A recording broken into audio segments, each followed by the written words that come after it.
Si vous ne savez pas ce dont vous avez besoin au juste, vous ne pouvez pas ni changer le monde.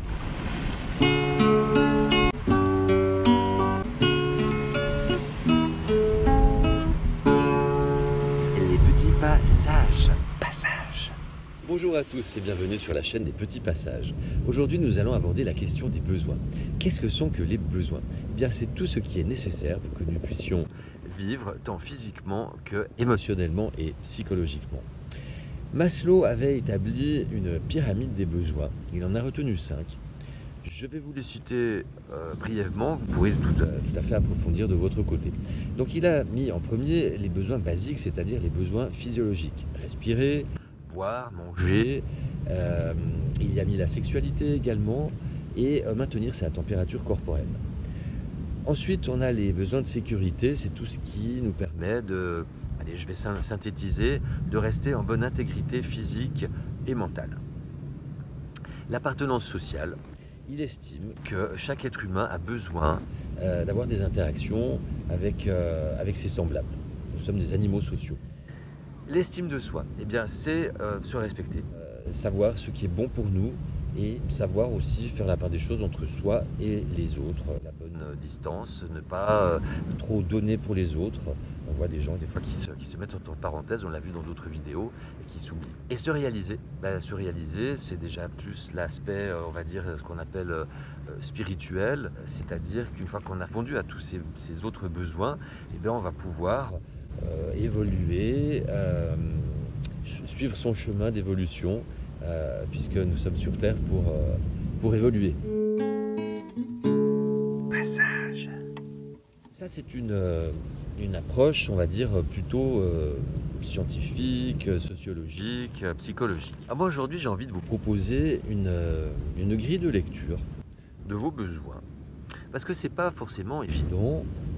Si je vous dis là, faites une liste de vos besoins, c'est pas facile. Même moi, là, j'ai beau faire une vidéo sur les besoins, je ne saurais pas forcément les lister. Mais je vous propose plutôt de passer en revue, en fait, votre vie actuelle et de voir dans quelle mesure elle vous convient ou pas, en répondant à certaines questions. Et le plus simple, c'est déjà d'établir, on va dire, 2 grandes catégories de besoins. Les besoins matériels et les besoins que je qualifierais plutôt d'émotionnels ou psychologiques. De vous poser la question, pour chacun d'entre eux, est-ce que cette situation, ou est-ce que cet objet, ce vêtement, me met en joie? Est-ce que ça me fait plaisir? C'est pas est-ce que ça me fait du bien, c'est vraiment est-ce que ça me fait en joie? Là, spontanément, je prends ce vêtement, je suis super content, je le mets souvent, ou alors au contraire, je l'aime pas du tout, je le garde mais je l'aime pas du tout. Ou alors un peu entre deux, je le mets pas souvent, mais je sais que peut-être l'été prochain je vais le mettre. Ça, ce sera très utile pour faire du tri dans les habits, on le verra plus tard. Après, se poser la question aussi, est-ce que c'est un besoin réel, qui vient vraiment du plus profond de moi, ou est-ce que c'est un besoin qui a été créé par la publicité et l'ingénierie sociale? Est-ce que c'est un besoin qui a été créé? Est-ce que j'agis pas par mimétisme, par conformisme, faire comme les autres, pour faire comme le voisin, parce que j'en veux une plus grosse que lui? Après, vous posez la question, qu'est-ce que ça m'apporte? Les aspects positifs et les aspects négatifs. Se demander aussi pourquoi. Pourquoi ça m'apporte ceci, cela? Pourquoi ça m'apporte du positif? Est-ce que ça me fait du bien? La même chose que ça me met en joie. Est-ce que ça me fait du bien? C'est plus une question. La joie, ce serait plus le côté spontané. Faire du bien, ce serait plus quelque chose sur la durée. Alors, je vais prendre un exemple. Vous sortez avec des amis, vous allez, comme on appelle, faire la fête, et il est possible que vous agrémentiez votre soirée d'alcool ou de drogue récréative pour vous amuser, pour faire la fête. Mais alors, du coup, vous allez faire du bien. Mais est-ce que c'est du bien en apparence, dû à des artifices, ou est-ce que c'est un bien réel? Parce que quand on prend des produits artificiels comme ça, on est bien sur le moment. Mais après, la vie revient. Donc si vous essayez de noyer votre vie de la semaine, par exemple, elle va revenir au galop. Et puis souvent, souvent, elle revient même plus fort, c'est-à-dire qu'il y a ce qu'on appelle une descente. Avec certaines drogues récréatives, vous vous trouvez dans un état quasi dépressif, qui peut d'ailleurs mener à la dépression. Ça nous amène au sujet de la dépendance. Est-ce que cette situation, cet objet ou ce produit, est-ce que j'en suis dépendant? Voir également quelles seraient les alternatives que vous pourriez trouver et dans quelle mesure également, et ça on est dans une logique de petits pas sages, les plus petits pas possibles, comment vous pourriez réduire déjà. Alors ça peut être une consommation de quelque chose, ça peut être une consommation de cigarettes, que sais-je. Après vous demandez également, est-ce que j'ai vraiment besoin de cet objet dans le sens, est-ce que j'ai vraiment besoin d'en avoir un que pour moi ou est-ce qu'il ne serait pas possible de le mutualiser, comme on appelle, c'est-à-dire d'en avoir un pour plusieurs. Alors ça peut être un pour plusieurs dans l'immeuble, ça peut être avec un groupe d'amis, selon l'objet, ça peut être également passer par de la location au lieu d'acheter un objet notamment électronique ou électroménager. Et ça peut être, si vous décidez d'en acheter un, eh bien, est-ce que vous avez vraiment besoin d'en acheter un neuf? Est-ce qu'une occasion ne pourrait pas vous satisfaire? Parce que ça, on va l'aborder dans d'autres vidéos, mais si vous achetez à chaque fois des objets neufs, vous entretenez le système que vous probablement critiquez, qui ne vous satisfait pas. Donc ça, c'est de nouveau le consentement, hein, la vidéo sur le consentement. Il faut être cohérent. En fait, vous ne pouvez pas nourrir le système qui vous déplaît. Donc voilà, est-ce que vous êtes obligé d'acheter à chaque fois du neuf? Parce qu'en achetant du neuf, on crée une demande, etc. Donc on entretient la société de surconsommation. Et vous pourrez également, si vous souhaitez vous défaire de certains objets ou de certains vêtements, les vendre sur différents sites. Il y a Le Bon Coin, il y a Vinted, enfin il y a plein de possibilités et vraiment je vous le conseille. Et avec cet argent, vous pouvez acheter d'autres objets d'occasion. Et au final, vous allez faire quoi? Vous allez faire des économies. Mais des économies pas que d'argent, des économies de temps.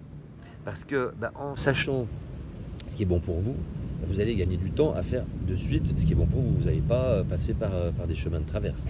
Vous allez gagner également en place. Parce que si on prend les objets matériels, vous allez faire du tri, vous allez vous rendre compte que vous n'avez pas besoin d'autant que vous avez actuellement, et donc vous aurez besoin de moins de place. Et donc du coup, si vous avez besoin de moins de place, vous aurez peut-être besoin d'un appartement d'un logement plus petit aussi. Moi, par exemple, j'étais dans un appartement et à un moment donné, j'ai décidé de vivre ce qu'on appelle dans le minimalisme. Donc j'ai fait énormément de tri et finalement, j'ai vécu dans une tiny house, c'est-à-dire 20 mètres carrés. Et au début, c'est vrai que ça peut sembler complètement illusoire, aberrant, voire inatteignable. Pas que j'avais un palace, j'avais un appartement de 50 mètres carrés, mais voilà, c'est quand même passé dans 20 mètres carrés. Donc je m'y suis fait, voire même c'était déjà encore trop grand. Vous allez gagner en énergie, alors ça peut être de l'électricité, du gaz, mais ça peut être également votre énergie vous-même, parce que vous allez de nouveau savoir exactement ce qui est bon pour vous, vous allez accéder à ses besoins directement, et puis vous allez vous faire du bien. Donc se faire du bien, c'est se faire du bien à ses corps énergétiques. Et évidemment, je le mets en dernier, vous allez faire des économies d'argent. Parce que qui dit moins d'objets, vous allez en acheter moins aussi parce que vous aurez moins de besoins. Ou alors vous allez les acheter d'occasion qui coûtent moins cher. Et puis vous allez en revendre aussi. Donc ça va vous faire de l'argent. Et puis surtout, si vous gagnez de la place et que vous prenez un appartement, un logement plus petit, vous allez gagner en argent aussi, il vous coûtera moins cher. Passage. Donc voilà pour cette grille de lecture des besoins que je vous propose. Et vous verrez, c'est assez intéressant de voir que finalement on agit souvent par habitude et qu'on ne se pose pas vraiment ce genre de questions de nos besoins, mais ils sont vraiment essentiels. Et si on passe sur la partie plus émotionnelle, psychologique, parce que c'est aussi beaucoup par là que passera le changement qu'on a abordé dans la vidéo sur le changement, qui vous permettra, en vous changeant vous-même, de changer ce qu'on appelle changer le monde. Mais voilà, c'est qu'en passant par vos changements. Si vous ne savez pas ce dont vous avez besoin au juste, vous ne pouvez pas ni changer le monde. Je vais vous donner un exemple. Moi, je me suis rendu compte au fil du temps que j'avais besoin de calme. J'étais ce que j'appelais bruitophobe. Je l'ai toujours été, mais ça a été vraiment crescendo. Et une fois, j'ai vécu près d'un aéroport. Et évidemment, il y avait beaucoup de bruit d'avion. Et beaucoup de gens me disaient oui mais tu t'habitues. Mais je ne m'y suis jamais habitué. Je pense que je m'y habituerai jamais. Et là, en fait, plus ça va, plus je me rends compte que la ville, je ne supporte pas le bruit d'une ville, même une petite ville. Les bruits de voitures, les bruits de moteurs, tous les bruits qu'on peut entendre dans une ville, les travaux, on ne se rend pas toujours compte de tous ces bruits, mais essayez d'analyser. Klaxon, ça c'est... Enfin, il y a du bruit. Alors après, peut-être que vous le supportez, voilà, mais peut-être faire juste ce travail d'analyser, ah bah tiens, je ne m'étais pas rendu compte qu'en fait il y avait autant de bruit. Donc j'ai besoin de calme. Donc qui dit calme, dit j'ai plus besoin d'être à la campagne qu'à la ville. Après je vous passe sur le côté énergétique du béton, du bitume, enfin je veux dire ça contribue également à nous couper de nos connexions. Ça on y reviendra dans une vidéo vraiment spécifique où on verra comment on a été... on essaye de nous couper de nos connexions depuis des centaines ou des milliers d'années. Ça fait partie de l'ingénierie sociale. Donc besoin de nature aussi. Alors ça c'est un besoin fondamental. On a besoin, l'être humain a besoin de nature.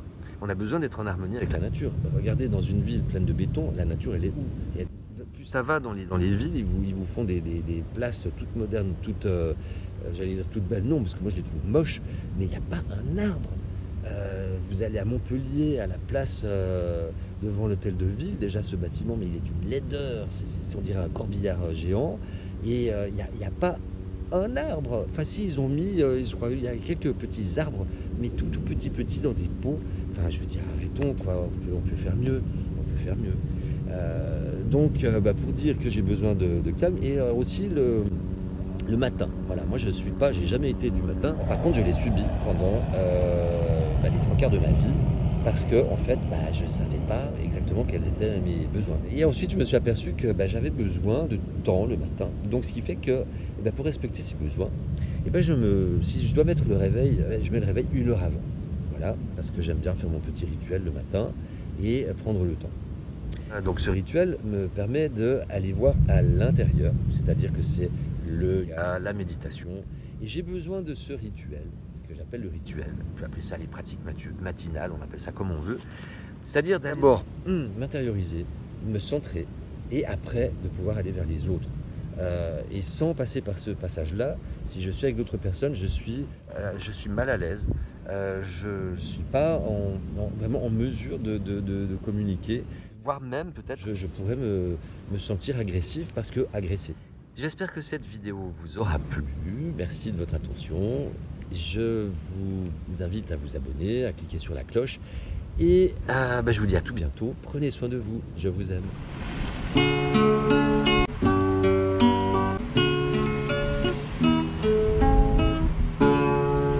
Les petits pas sages.